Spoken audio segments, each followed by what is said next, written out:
Yes, I was. I was. There we go. Good morning, Steve, in sunny Barbados or wherever you are, Who judging knows? by your screen. Today we are in Genesis 44, and I'm happy to read if you're happy to pray. Well, I'd like to read for a change, Okay. at least part of it. There's Um, 34 verses. Is this the right chapter, by the way? Where did we finish yesterday? Just double checking. I'm not saying I'm it's just not. checking. No, we finished with the drinking session yesterday. There's no drinking session on today's that I know of Good. yet. Okay. If I pray and then I'll do the first 17 verses and leave you the rest. Is that all right? Yeah, go for it. Yeah. Lord, I just thank you today for another day to dive into your word. I thank you for all that you are showing us through these encounters other people had with you, and how you shaped nations, how you shaped whole families and generations from these stories. And so, Lord, I just pray you come and open our eyes. Holy Spirit, come touch our hearts, come speak to us, come help reveal things on your heart to us this morning in Jesus' name. Amen. Right, Amen. so I'll go for the first 17. Um, Thank you. then he commanded the steward of his house, fill the men's sacks with food, as much as they can carry, and put each man's money in the mouth of his sack. And put my cup, the silver cup, in the mouth of the sack of the youngest, with his money for the grain. He did as Joseph told him. As soon as the morning was light, the men were sent away with their donkeys. They had gone only a short distance up to the city. Now Joseph said to his steward, up, follow after the men, and when you overtake them, say to them, why have you repaid evil for good? Is it not from this that my Lord drinks, and by this that he practices divination? You have done evil in doing this. When he overtook them, he spoke to them these words. They said to him, why does my Lord speak such words as these? Far be it from your servants to do such a thing. Behold, the money that we found in the mouths of our sacks we brought back to you from the land of Canaan. How could we steal silver or gold from your Lord's house? Which of your servants is found with it shall die. We will also be the Lord's servants. He said, let it be to you as you say. He who is found with it shall be my servant, and the rest of you shall be innocent. Then each man quickly lowered his sack to the ground, and each man opened his sack. And he searched, beginning with the eldest and ending with the youngest. And the cup that was found in Benjamin's sack, and the cup was found in Benjamin's sack. Then they tore their clothes, and every man loaded his donkey, and they returned to the city. When Judah and his brothers came to Joseph's house, he was still there. They fell before him to the ground. Joseph said to them, what deed is this that you've done? Do you not know a man like me can indeed practice divination? And Judah said, what shall we say to my lord? What shall we speak? Or how can we clear ourselves? God has found out the guilt of your servants. Behold, we are my Lord's servants, both we and he also in whose hand the cup has been found. But he said, far be it from me that I should do so. Only the man in whose hand the cup was found shall be my servant. But as for you, go up in peace to your father. Over to you, Steve. Thank you. Then Judah went up to him and said, oh, my lord, please let your servant speak a word in my lord's ears, and let not your anger burn against your servant. For you are like Pharaoh himself. My lord asked his servant, saying, have you a father or brother? And we said to my lord, we have a father, an old man, and a young brother, the child of his old age. His brother is dead, and he alone is left of his mother's children, and his father loves him. Then you said to your servants, bring him down to me, that I may set my eyes on him. We said to my lord, the boy cannot leave his father, for if he should leave his father would die. Then you said to your servants, unless your youngest brother comes down with you, you shall not see my face again. When we went back to your servant, my father, we told him the words of my lord. And when our father says, go and buy us a little food, go again and buy us a little food, we said, we cannot go down there. If our younger brother goes with us, we will go down, for we cannot see the man's face unless our youngest brother is with us. Then your servant, my father, said to us, you know that my wife bore me 2 sons. One left me, and I said, surely he has been torn to pieces, and I have never seen him since. If you take this little one also from me, and harm happens to him, you will bring down my grey hairs in evil to Sheol. Now, therefore, as soon as I come to your servant, my father, and the boy is not with us, then, as his life is bound up in the boy's life, as soon as he sees that the boy is not with us, he will die. And your servants will bring down the grey hairs of your servant, our father, with sorrow to Sheol. For your servant became a pledge of safety for the boy to my father, saying, if I do not bring him back to you, then I shall bear the blame because before my father all my life. Now, therefore, please let your servant remain instead of the boy as a servant. Sorry, just read that again. Now, therefore, please yet let your servant remain instead of the boy as a servant to my lord, and let the boy go back with his brothers. For how can I go back to my father if the boy is not with me? I fear to see the evil that would find my father. Right, thank you, Steve. And so here we've got, I think it's Judah here. I see in verse 18, Judah pleading to be in place of Benjamin. And we know the whole thing's been set up by Joseph. And in all of this, he's testing his brothers. And whereas his brothers would have just killed him in a moment's notice before, a couple of brothers disagreed and held that back. But his brothers have changed. They're different guys. They've been through something different. And as a result of this, they're willing to lay down their own lives for the sake of their brother. And that's an incredible statement. That's an incredibly powerful display. But it's also by Judah. And Judah is an ancestor of Jesus's. And so there's a little hint here of Jesus laying down his life for the sins of the world, actually putting his place in our place. And that's a very powerful demonstration, sort of a forerunner hint of what's to come in the gospel. And so in this passage you see the journey both sides of the family have been on here. Joseph having his journey, but also you can see hints of how the change in character has taken place in his brothers, and they're in a different place. And I think that's incredibly powerful. Don't know if there's any observations you've got there, Steve. Not really. I was just reading is different to just listening. You have to wrestle with the I'll put it in this word, the accuracy of the ESV likes to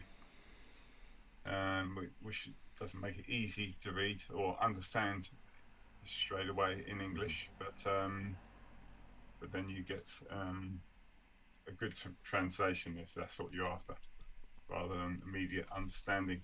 I think it reads pretty straightforwardly. Yeah, I suppose going back to Joseph, he set it up in one sense, but doesn't know that's how it's going to play out. I mean, it's you know, anything could have happened. Um, for example, that yeah. So it's the Lord's will Hmm. that's really is over this whole all people's choices here. Yeah. But Joseph's a pretty sneaky lad. So the night before, if we're remembering what we read yesterday, he got them merry with wine. So they couldn't remember who put the cup where and who did which. Do you know what I mean? It's a bit of a fog there. And Joseph seems to have set that fog up as well. Even though he was drinking with them, there's a clear plan emerging that he's been working on, of seeing what's in his brother's hearts, investigating from a distance, and he's seeing something different. And I think that's incredibly powerful.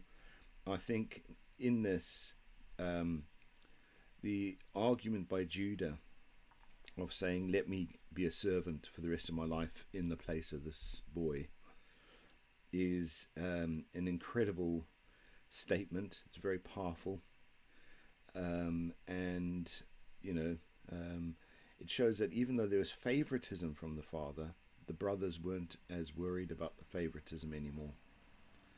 And were even willing to support it to a certain extent. That's a very powerful thing. It shows their love for their father as well, which is incredible. Which also shows us something of Jesus as well. So I that's think, yeah. yeah, I think we should talk about this word divination a little. Hmm. I don't know if other versions use such a word.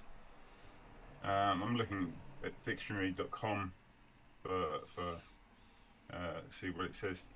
It's a noun, a practice of attempting to foretell future events or discover hidden knowledge by occult or other supernatural means. I mean, second is I don't even know how to say that word, but I find it well. It's a prophecy. Hmm. The divination of the high priest was fulfilled. So it's not always by occult. It's by a spirit or spirits.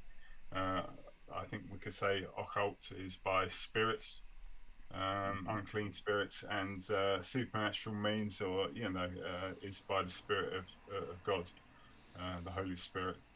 Um, so yeah, it's not necessarily a bad word, but we do seem to, when we see divination, I think we think of evil, um, and the boys, yeah, uh, Jacob.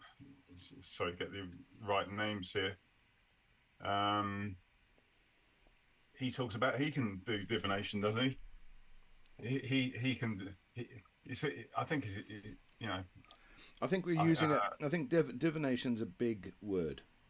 Yes. It covers a lot of different things. I think what we've got here is,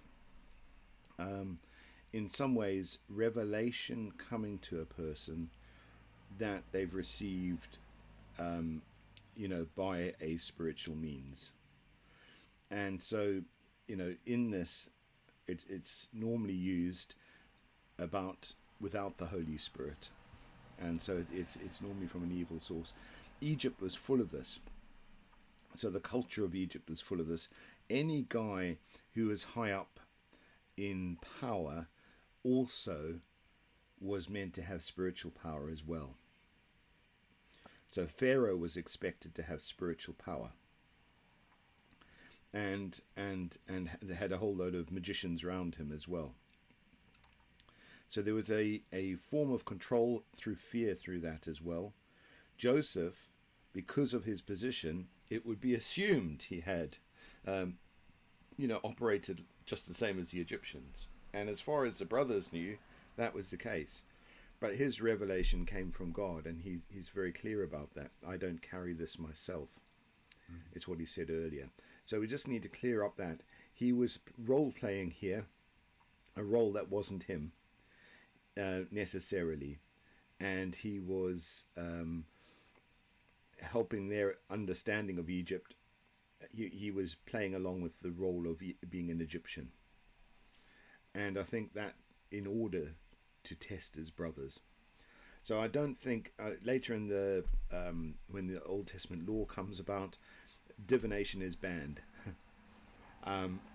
That divining, trying to find out things by divining, was banned because God was in contact with His people, and so a lot of that is you know, spoken of negatively in the Old Testament law, but the Old Testament law hasn't been formed yet, so we're in that kind of no man's land of not knowing quite what's what.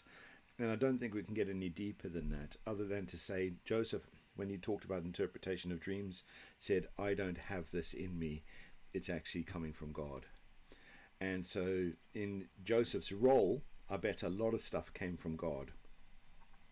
And you know, other people would have used a cup or something like that. I don't think that, don't see how Joseph would do that, but that's linked to this whole thing. Cup bearers had interesting roles in some parts of history, Roman history and other things like that. So I think in some ways the cup is an important vessel, and so on. So I think we won't get to the bottom of that one. But Yeah, I'll just say yeah, just quickly on that point is that divine, should state the obvious for people who might be listening, think, oh yeah, that's a bad thing. The divine relates to the supreme being, to God. That's what divine means. So it's having full knowledge through God. The trouble is where people are going to lesser spirits. Um, so yeah, if you look up divine in any dictionary, relating to God, um, to God, or yeah, proceeding from God, yeah, divine laws, divine guidance, God-like. yeah, It's yeah. So yeah, and it's something via God. And the question is, who is God to us all, really? yeah, Who has all the knowledge? Anyway, that's probably getting too yeah, bogged down with dividing, but it is interesting. yeah. And I'll just quote from the ESV notes here. It says, "Do you not know a man like me can practice divination?" Building on what his steward had said earlier regarding the silver cup, Joseph portrays himself as having the ability to discover secrets hidden from others. This may be a ploy on Joseph's part in order to elicit information from the brothers. Now that he has created the impression he can discover knowledge with divine help, his brothers may feel they can no longer conceal their past actions. So that's what the ESV has to say on it, in the notes from the study Bible. Um, right, I think we should move on, and let's move on to the next part of this, chapter 45. I'm happy to read the 28 verses, unless you'd like to do half, Steve. I'm No, happy. go for it, because then Yeah, I'll probably take some notes as you read. yeah, yeah. Yes. Okay. Then Joseph could not control himself before all who stood by him. He cried, "Make everyone go out from me." So no one stayed with him. Then Joseph made himself known to his brothers, and he wept aloud. So the Egyptians heard it, and the house of Pharaoh heard it. And Joseph said to his brothers, "I am Joseph. Is my father still alive?" But his brothers could not answer him, for they were dismayed at his presence. So Joseph said to his brothers, "Come near to me, please." They came near, and he said, "I am your brother Joseph, whom you sold into Egypt. And now do not be distressed or angry with yourselves because you sold me here. For God sent me before you to preserve life. For the famine has been in this land these 2 years, and there are yet 5 years in which there will be neither ploughing nor harvest. And God sent me before you to preserve for you a remnant on earth, and to keep alive for you many survivors. So it was not you who sent me here, but God. He made me a father to Pharaoh, and lord of his house, and ruler over the land of Egypt. Hurry and go up to my father and say to him, Thus says your son Joseph, God has made me lord of all of Egypt. Come down and do not tarry. You shall dwell in the land of Goshen, and you shall be near me, you and your children and your children's children, and your flocks and your herds and all you have. There I will provide for you, for there are yet 5 years of famine to come, so that you and your household and all that you have do not come to poverty. And now your eyes see the eyes of my brother Benjamin. See that it is my mouth that speaks to you. You must tell my father of all my honor in Egypt, and of all that you have seen. Hurry and bring my father here. Then he fell upon his brother Benjamin's neck and wept. And Benjamin wept upon his neck, and he kissed all his brothers and wept upon them. And after that his brothers talked with him. When the report was heard in Pharaoh's house, Joseph's brothers have come. It pleased Pharaoh and his servants. And Pharaoh said to Joseph, Say to your brothers, Do this, load your beasts, and go back to the land of Canaan, and take your father and your households, and come to me, and I will give you the best of the land of Egypt, and you shall eat the fat of the land. And you, Joseph, are commanded to say, Do this, take wagons from the land of Egypt for your little ones and for your wives, and bring your father and come. Have no concern for all your goods, for the best of all the land of Egypt is yours. The sons of Israel did so, and Joseph gave them wagons according to the command of Pharaoh, and gave them provision for the journey. To each and all of them he gave a change of clothes, but to Benjamin he gave 300 shekels of silver, and 5 changes of clothes. To his father he sent as follows: 10 donkeys loaded with good things of Egypt, and 10 female donkeys loaded with grain, bread, and provision for his father on the journey. Then he sent his brothers away, and as they departed he said, Do not quarrel on the way. So they went out of Egypt and came to the land of Canaan, to their father Jacob. And they told him, Joseph is still alive, and he is the ruler over all the land of Egypt. And his heart became numb, for he did not believe them. But they told him all the words of Joseph, which he had said to them. And when he saw the wagons that Joseph had sent to carry him, the spirit of their father Jacob revived, and Israel said, It is enough. Joseph my son is still alive. I will go and see him before I die. Wow. So very powerful passage.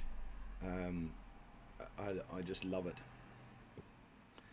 Joseph, after the pain he's been through, all the mess he's been through, he named his children Manasseh, I have forgotten my affliction and my father's house.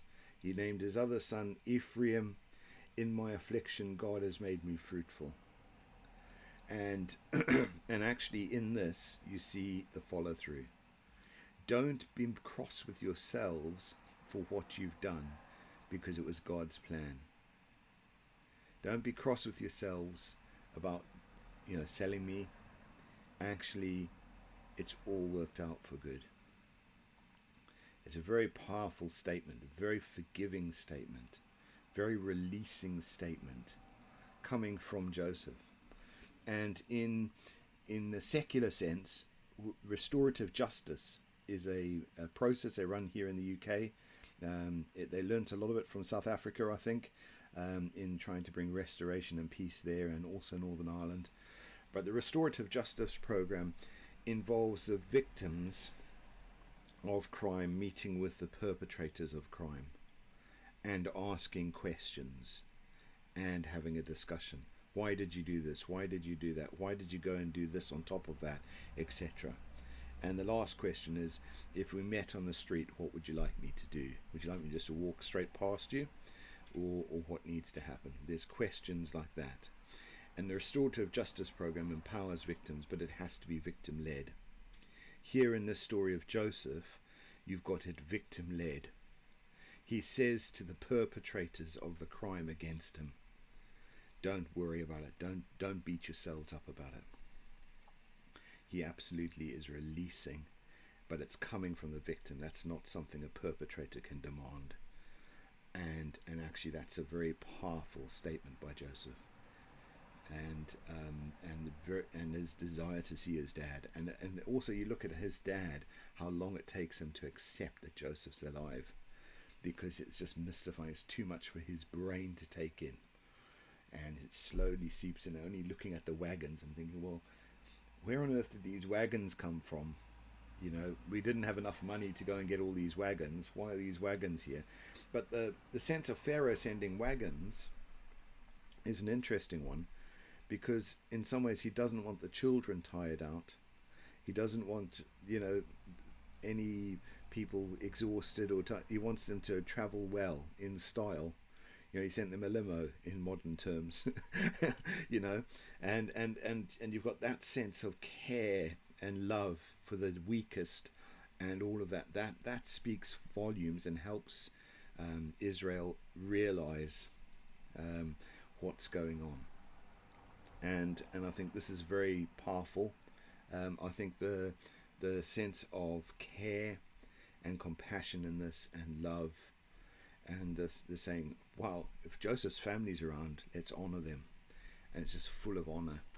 Dishonorable people being honored because of the forgiveness of God and the forgiveness of Joseph. Very powerful.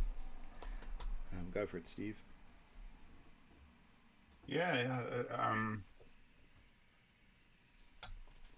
Really, it's probably the first note I put. Really,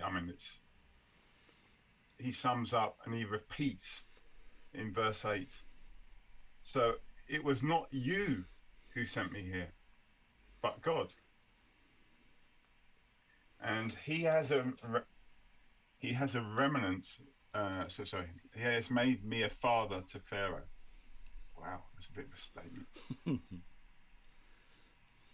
And the Lord of all his house, and ruler over the land of Egypt.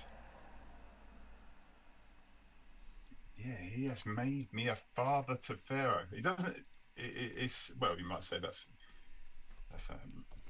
a metaphor, pretty strong. He doesn't say he has made me like a father to Pharaoh, or right hand man, or second in command, which is like a father to him. Anyway, he summed up the game, but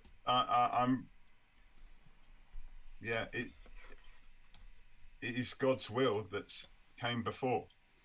It's not because of the choice of him as a child to blurt out his dream. I think much has been said about him, and was it wise, and was that wrong? He was just innocent. And he said, I had his dream. I don't know how old he was, but that's what I see. He was just innocent.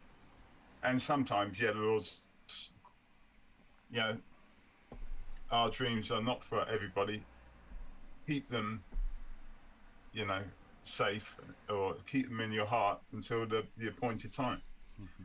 Sometimes you need gestation, and what's that mean? You need some people you trust to say, what do you think of this? And say that. I didn't see that. Or you might say, I think this. I'm not sure. You let it gestate and see what really comes out when you're sifting through the dream, like panning for gold, like in a stream. Moving quickly on, or not so quickly. 11, I'll put something. Therefore, I will provide you. He reiterates again there. Yet 5 years of famine to come. He's like, not the time.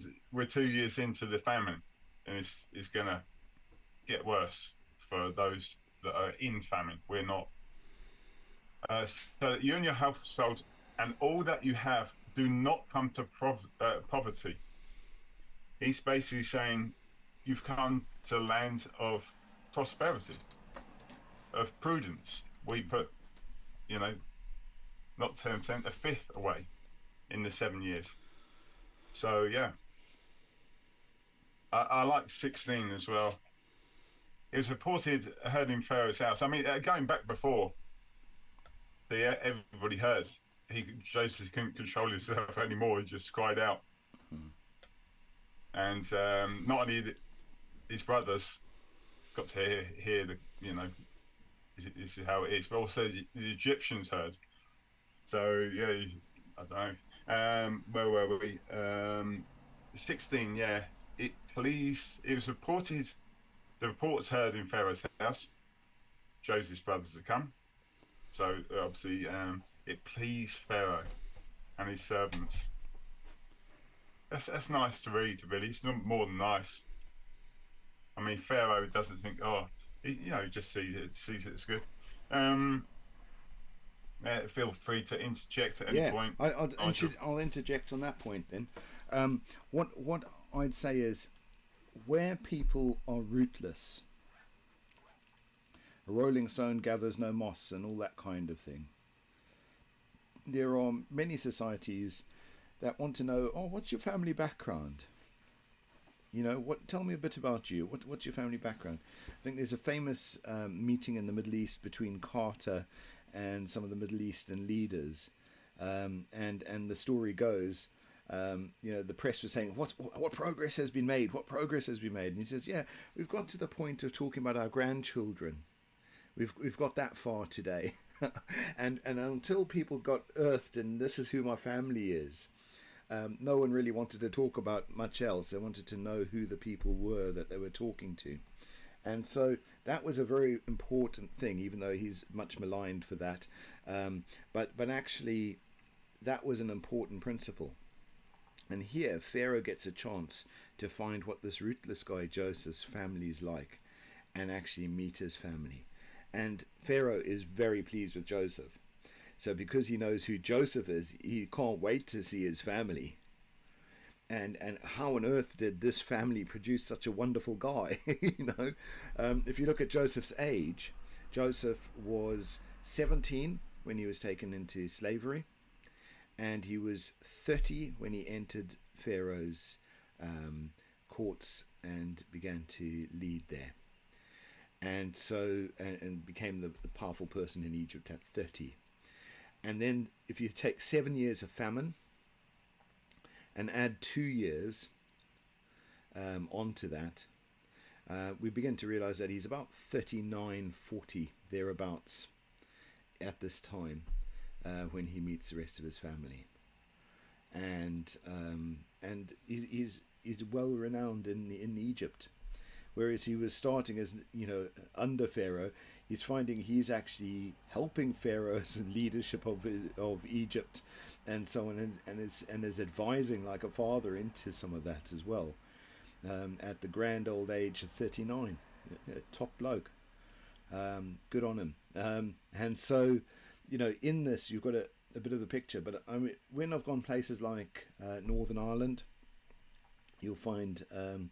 people say, no, are you visiting over from England? Are you on holiday here? No, well, that's interesting. So what brings you to this part of Ireland? Because it's not really a holiday zone, what brings you here?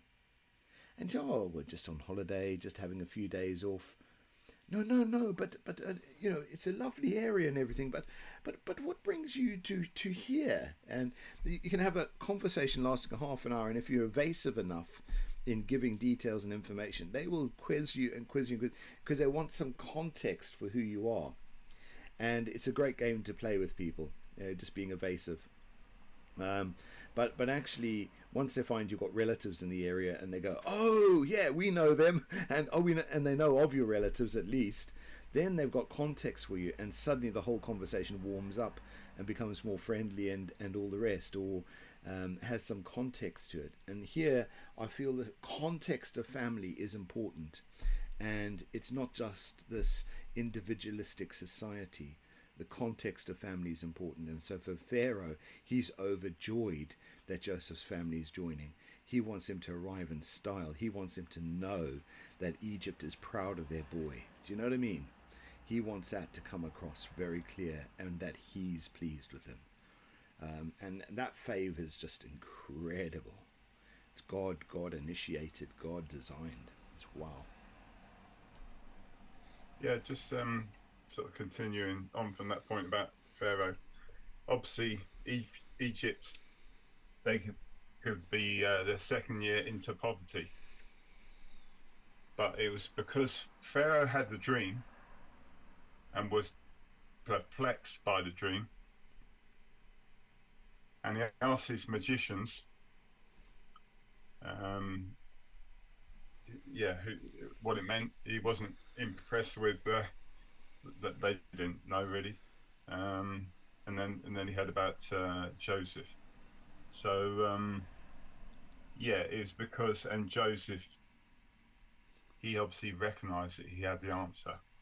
But anyway, just gone around the houses there. But the thing was, Joseph had been such a blessing to him and the nation of Egypt. Was without him, they would have been in poverty. So he wanted to just, he wanted to meet his family and be a blessing to them. It was a small thing, really, but it really came out of his heart as well. Seems to be. Verse 18. See, I talked about the land of prosperity. Obviously, it doesn't say that, but it certainly wasn't a land of poverty and a lack of grain. They couldn't count it at one point. Just put it all here, stash it all up in 7 good years. Notes in verse 18. I noted and I will give you the best of the land of Egypt. You shall eat the fat of the land, which also means the best. He's not saying, you can come in here and once we've had a feast, you have. No, he said the best. And he reiterates in verse 20, have no concern for your goods, for the best of the land of Egypt is yours. The best, once again, it's the best. I mean, it's the Lord's doing. He gives us the best. Ultimately, he gave us his son, who is the best. Not somebody else's son. He's his own son. And of course, just coming back to this story, Joseph, his brothers and his father. Interesting, just going back to I'm Joseph, in verse 3, the first thing he says, he reveals who he is. The next thing he says, is my father still alive?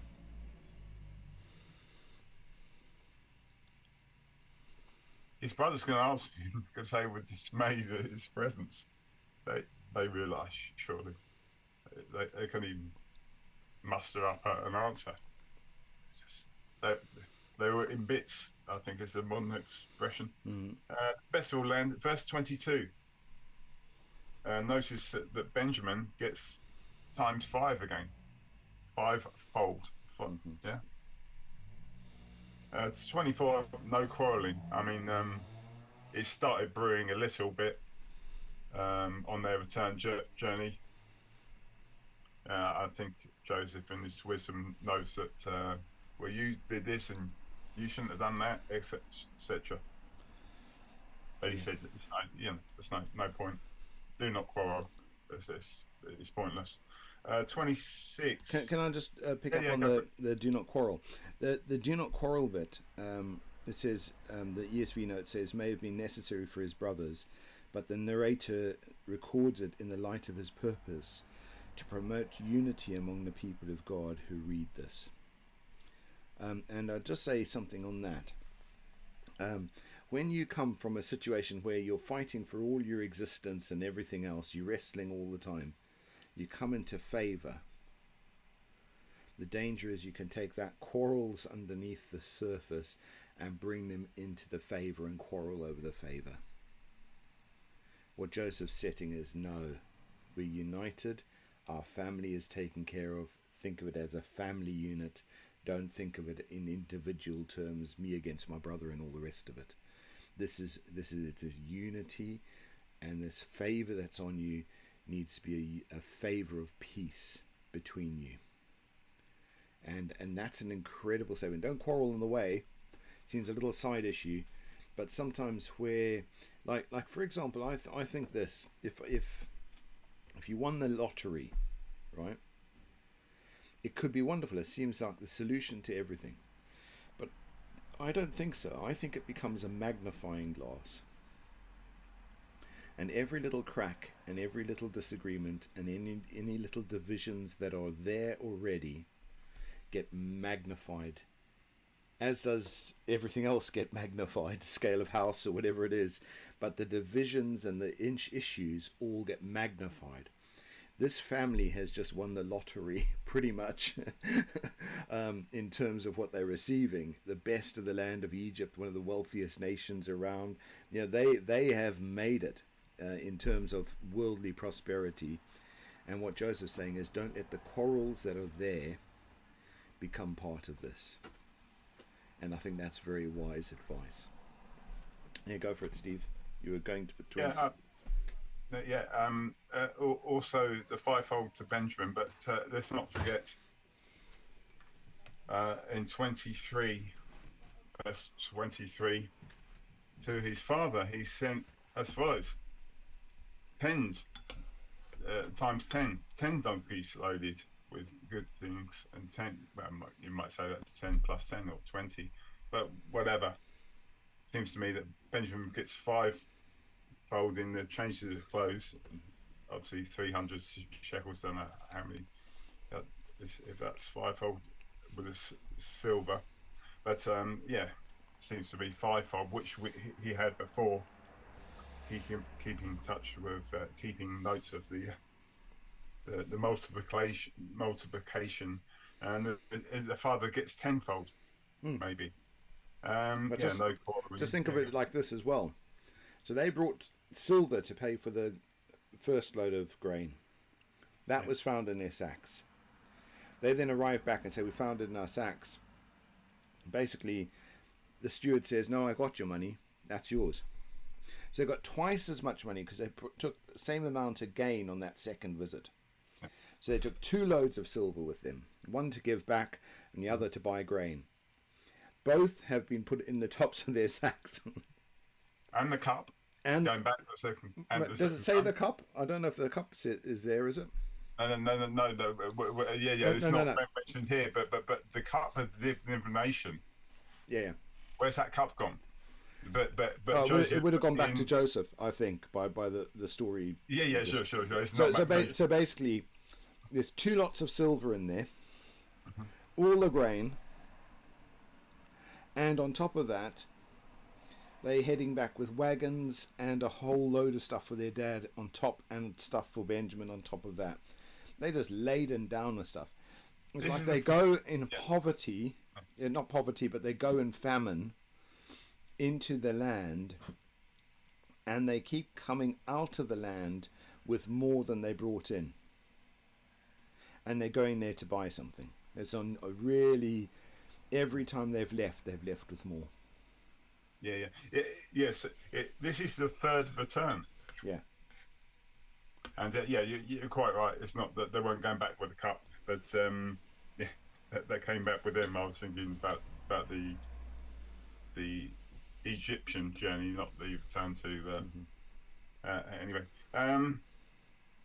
26. I put a note. What's this? And they told Joseph and they told him Joseph is still alive, and he is a ruler over the land of Egypt. The father, his heart became numb, for he did not believe them. You can't. You know, is that how many years of thinking he was dead from when he saw the garment? That's quite a few decades, I think. 22 years. Yeah, so he thought it was torn to pieces. Yeah. I mean, that was his conclusion. from memory, the father saw the garment, says, surely, or something like that, you know, he's been torn to pieces I think by they said that as well. mm, yeah, I think, well, when he saw the garment, he said, which was the gift which he gave to the youngest, Mm-hmm. the coat of many colours, right? And it was all torn, and it was, so yes, but probably worth checking out. But from memory, that was his conclusion. I thought, no, you've jumped the gun, obviously, because he's not dead. Yeah, You've seen the smoking gun, and well, that's probably the wrong analogy, but you've seen the evidence. You need to see the body, dead or alive. mm-hmm. No investigator would say, yeah, well, it doesn't look good, but they Yeah, would not say, sign a death certificate at that point. yeah, You need to have, yeah, I don't know how it works in our court of law, but yeah, that's obvious because he wasn't there. yeah, So he says, yeah, he'd been thinking. I think he jumped, you might say, reasonably to the wrong conclusion, but obviously it was wrong, and thinking the wrong thing for all these years. He should have kept a bit of hope in his heart, maybe, and you might yeah. say that's bad judgment. Um, but sure, You're absolutely right. They left the definition of what happened to Joseph up to the father to make, but they gave all the evidence it was a wild animal. Yeah, yeah, yeah. So, yeah, I remember that he came to the conclusion, and it was wrong. Anyway, let's get back to where we are now. But he did not believe. Fair enough. But he'd been not believing all that time when he didn't have the final evidence that he needed. But when he told him all the words of Joseph, which has said to them, I mean, I just actually, before I go on to 27, I mean, we're New Testament people and Old Testament in some ways. There were people, when you got the final evidence, it's not, I mean, I'm not saying this is everyday occurrence, it is not. But when you got the final evidence, it's like, Lord, there seems the spirit has left the body. Is this the time, or what do we do now? You need to hear from the Lord if you're gonna spend, you know, if you're gonna pray to raise the dead. Anyway, that's totally off this story, but it is in relation to if when you get evidence. Anyway, 27. But when they told him all the words of Joseph, I said to them, and when he saw the wagons, he saw other evidence sent to carrying the spirit of their father Jacob revived. Yeah, he was getting weak through the loss of his son, who wasn't lost. mm-hmm. And Israel says, "It is enough." Yeah, yeah. It's this thing of remember, it's Joseph from Israel, not the other guy, Judah. Yeah, I did listen back. Yes, it is enough. Joseph, my son, is still alive. He proclaimed it before he saw him. Mm-hmm. He saw the evidence. I will go and see him before I die. Mm-hmm. Yeah, interesting. I don't know how old Israel is, but obviously he's getting older. Oh yeah, Enough to wear him out. yeah. So, so the story ends with them receiving the message to go to Egypt, and I think we'll finish there today. I don't think we'll crack into the next passage. The next passage gives a bit more detail on how big the scale of the family that's moving is. And we also begin to see how they settle in, and we're in the final stages. This story finishes with these guys in Egypt, and so we're going to finish in the next few days, probably finish the book of Genesis, which has been a flying through Genesis at some pace, but it's been good. So thank you, Steve. I'll move us offline here. And thanks for all your comments and wisdom and everything else. Thank you. Likewise.